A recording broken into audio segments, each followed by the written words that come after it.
Now, let's talk about the latest aspect of your career, which is, I mean, it's quite extraordinary. You've been all these years in movies, and now all of a sudden you've hit the jackpot with a thing called Star Wars, which I saw last week, and I think just loved it. I think it's super. I think it's marvellous escapism, and it'll clean up. But, I mean, how did you come to be involved with a piece of science fiction like that? Well, it arrived as a script. I was just finishing a picture in Hollywood.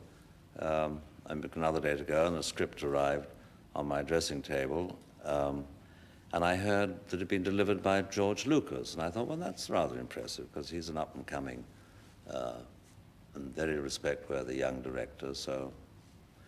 And then when I opened it and found it was science fiction, I thought, oh, crumbs, you know, this is simply not for me. And then I started reading, and it seemed to me the dialogue was pretty ropey. But I had to go on turning the page, and I mean, that's an essential in any script. You've got to know what happens next, or what's going to be said next.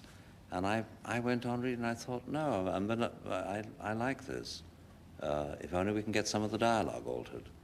And then I met him, we got on very well, and I found myself doing it, that's all. And it's made more money than any other movie ever made. So I'm told. And yes. you've got yourself part of the action. Ah, well. 2.5%, isn't it? No, not quite that, no. What is it? Sir Alec, how much is it? Well, you want that story. Please. I tried to keep this dark. I don't know where this all sprang from. I think it was the Evening Standard to blame for this. I had a contract.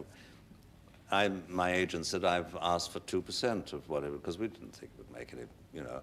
I've had a percentage on a film before, and they lose money like mad if I have a percentage. And I said, oh, fine, all right, 2%. And the day before the film opened in San Francisco, George Lucas phoned me and said, he's he's like Alan Bennett, he's very diffident and very shy and quiet, and he has a funny little voice.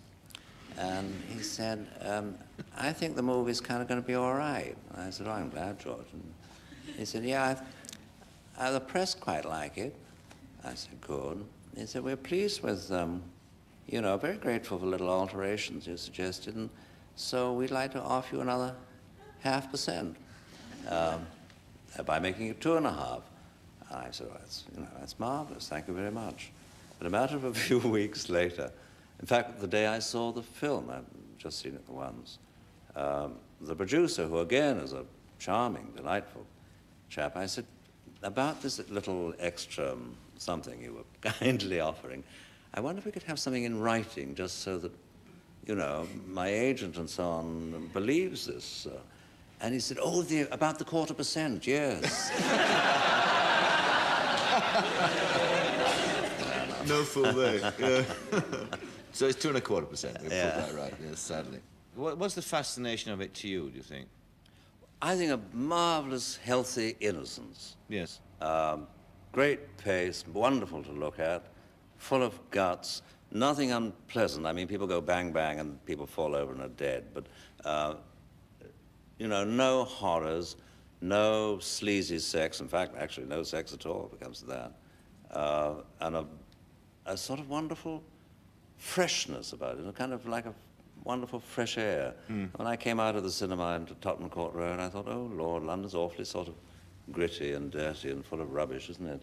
Because this had all been so I think that's invigorating. Absolutely right, actually. One of the few movies I've come out of recently where I really felt happy and uplifted when I came out. I'd enjoyed myself, actually. That's all. I mean, people are going to read too much into it. It's a simple stuff for all ages. Are they But doing I think that it's now great with fun. you because of the kind of, you know, sort Doing of what? reading more into it, the sort of guru figure that you Oh, play? yes, I'm getting some pretty strange letters. Are I you? don't mind telling you. Really? I can imagine, actually. Oh, no, surely, yes. My wife and I have got problems. Would you come over and live with us for a few months? I think Yes. You could have yourself a fine time.